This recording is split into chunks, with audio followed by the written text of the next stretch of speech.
Assalamualaikum warahmatullahi wabarakatuh. Welcome back to my YouTube channel Lina Erliana. Jangan lupa like, comment, and subscribe ya. Nontonnya sampai full. Pasti kalian akan mendapatkan informasi yang bermanfaat. Amin. Nah, di video sharing is caring kali ini kita akan ngebahas gimana sih strategi coping stress dalam menghadapi UTBK di era new normal ini. Nah, khususnya kalian nih yang mau UTBK besok atau sudah menunggu dapat jadwal UTBK, semoga sukses dan kita cekidot dulu di video ini. Sebelum kita lanjut tentang topik coping stress itu sendiri, kita harus tahu dulu nih, stres itu apa sih sebenarnya. Nah, kalau kita ngomongin definisi stres itu sendiri adalah stres yang dinamakan stres itu adalah bentuk ketegangan dari fisik, psikis, emosi maupun mental. Nah, kondisi-kondisi yang menyebabkan terjadinya stres dan sumber-sumber stres itu disebut stresor. Kemudian cara mengatasinya atau cara mengatasi stres itu disebut coping stress. Nah, yang mau kita bahas di video kali ini adalah berkaitan dengan cara mengatasi stres atau coping stress. Nah, kalau kita menilik dari definisi coping stress itu sendiri, secara secara umum coping stress adalah proses di mana individu melakukan usaha untuk mengatur atau memanajemen situasi yang dipersepsikan adanya kesenjangan antara usaha dan kemampuan yang dinilai sebagai penyebab munculnya situasi stres. Ini menurut Sarafino gitu. Jadi kurang lebihnya seperti itu untuk definisinya.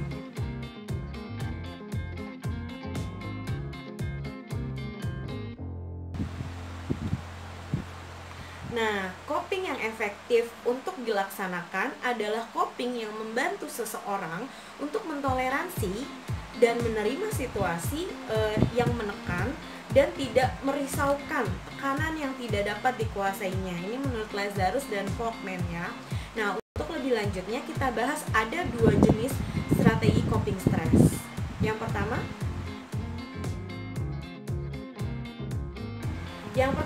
adalah emotional focus coping. Nah, kalau kita ngomongin emotional focus coping, coping ini bertujuan untuk melakukan kontrol terhadap apa? Terhadap respon emosional terhadap situasi penyebab stres, baik dalam pendekatan secara behavioral atau pendekatan kognitif.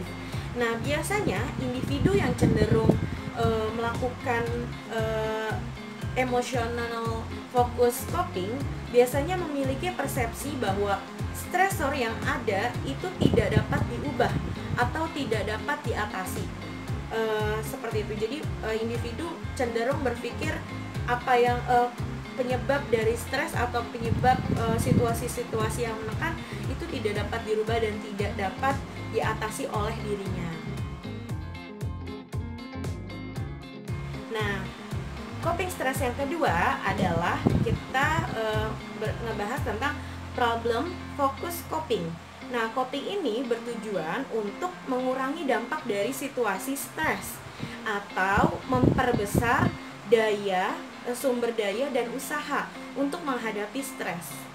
Ini individu yang cenderung menggunakan problem focus coping biasanya dia memiliki persepsi bahwa stresor atau sumber dari stres yang dihadapi itu bisa dirubah atau bisa diatasi oleh dirinya. Oke, kita bahas masing-masing dari dua jenis coping stress ini sendiri. Kalau kita ngomongin emotional focus coping, itu ada 5 jenisnya. Yang pertama ada self control. Self control ini biasanya bentuk penyelesaian masalah dengan cara mengendalikan diri, ya, menahan diri dan tidak tergesa dalam bertindak. Jadi cenderung lebih berhati-hati. Ini jenis self control. Kemudian ada yang kedua, ada seeking social support. Biasanya cara yang dilakukan individu ini dalam menghadapi masalah dengan cara apa? Dengan cara mencari dukungan sosial. cari support system untuk bisa menetralisir masalahnya. Dan yang ketiga itu ada positive reinterpretation. Apa itu? Ini berkaitan dengan respon individu dengan cara merubah dan mengembangkan dalam kepribadiannya atau mencoba mengambil pandangan positif. Jadi lebih ke merubah pandangan dari yang negatif menjadi positif. Kemudian yang keempat ada acceptance. Acceptance di sini ini biasanya individu menerima apa yang terjadi, lebih cenderung ke ya udahlah yang pasrah lah. Ya udah apapun yang terjadi saya terima, lebih ke situ pasrah. Nah, yang kelima itu ada denial. Biasanya individu yang denial adalah salah satu cara untuk dimana individu berusaha menyanggah atau seolah-olah dia ngerasa masalahnya itu nggak ada masalah, hidupnya nggak ada masalah, saya baik-baik aja, I'm fine. Tapi sebenarnya di dalam dirinya banyak sekali sumber-sumber stres yang belum dia atasi, seperti itu. Nah, tadi yang jenis yang kedua, coping stress yang dirasa efektif untuk memperbesar daya usaha untuk menghadapi stres ini adalah problem focus coping. Di sini ada 5 juga jenisnya. Yang pertama itu adalah distancing. Kalau kita ngomongin distancing, ini adalah usaha untuk menghindari permasalahan dan menutupnya dengan pandangan positif. Jadi orang-orang yang punya permasalahan biasanya cenderung merubah mindset berpikirnya lebih positif. Itu contoh dari distancing. Kemudian yang kedua, planful problem solving. Jadi individu membentuk suatu strategi dan perencanaan untuk menghilangkan stres. Individu yang tahu dia sedang mengalami kondisi-kondisi atau situasi yang menekan, biasanya dia membuat strategi, oh ya, apa kecemasan yang saya hadapi ketika mau menjelang UTBK, misalnya ditulis bagaimana saya menetralisirnya, atau bikin mind mapping, atau bikin catatan-catatan yang bisa menjadi strategi dia untuk menghilangkan stres gitu. Dan biasanya melibatkan tindakan yang hati-hati. Yang ketiga itu ada positif reapresial.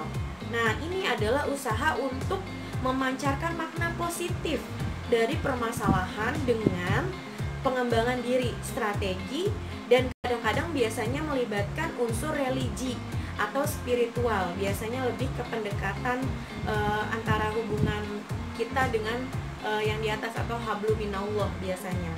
Nah, kemudian yang keempat itu ada self control. Nah, suatu bentuk dalam penyelesaian masalah ini dengan cara menahan diri. Jadi menahan, mengatur perasaan, kemudian teliti, dan biasanya dia tidak tergesa-gesa atau tidak terburu-buru dalam mengambil tindakan atau keputusan. Dan yang kelima, ini adalah escape. Usaha untuk menghilangkan stres dengan melarikan diri dari masalah dan beralih pada hal-hal lain. Jadi ketika dia tahu kondisi atau situasi yang menyebabkan dia stres, biasanya dia cenderung mengalihkan dengan kegiatan lain. Oh, saya stres nih Bu kalau di rumah terus, karena saya jadi kepikiran gak bisa belajar, tapi saya jadi kepikiran, aduh UTBK udah depan mata, gimana nih saya nanti. Nah, akhirnya untuk menghindari itu, kalau tipe orang yang tipe coping stress yang escape, dia lebih ke, oh ya saya harus mengalihkan kegiatan mungkin dengan kumpul teman-teman, atau belajar dengan sharing, diskusi, atau bikin kelompok belajar dengan teman lain, tapi di luar rumah atau di lingkungan yang baru dengan suasana yang lebih positif, yang membuat dia lebih merasa teralihkan situasi stresnya. Seperti itu. Kita udah bahas nih 2 jenis coping stress. Yang paling bukan yang paling ya, tapi yang mungkin lebih disarankan efektif untuk strategi coping stress itu adalah yang yang problem focus coping. Nah, kalau kita ngomongin copingnya udah, kita ngomongin new normal nih. Kalau ngomongin new normal, sebenarnya new normal itu apa sih? Kalau kita dari bahasanya new normal, berarti kita kembali baru beradaptasi dengan sesuatu yang mungkin lama, tapi kita beradaptasi dengan sesuatu hal yang baru. Di era new normal ini, salah satu cara untuk meningkatkan hormon kebahagiaan mungkin bisa kita alihkan dengan kegiatan berolahraga, atau yang beraktivitas yang menyehatkan kesehatan kesehatan atau tubuh. Itu yang paling utama. Kemudian kita di era new normal ini dihadapkan dengan rutinitas yang mengharuskan kita harus sering cuci tangan, pakai masker, kemudian bersalamannya sekedarnya saja, kemudian social distancing, physical distancing, kemudian bawa hand sanitizer kemana-mana. Nah itu udah pasti gitu kan, karena kita balik ke kondisi seperti semula kemarin beraktivitas tapi dengan menjaga protokol kesehatan. Nah, itu menurut Dr. Alberta, clinical psychologist di Tara de Tours, itu mengatakan bahwa pandemi bukan sesuatu yang mudah. Karena ini pandemi seluruh dunia ya. Karena penuh dengan ketidakpastian, kita nggak tahu ini era new normal atau kondisi seperti ini sampai kapan. Jadi tinggal bagaimana kita menyikapi apa yang terjadi walaupun kita beraktivitas di luar. Kalian yang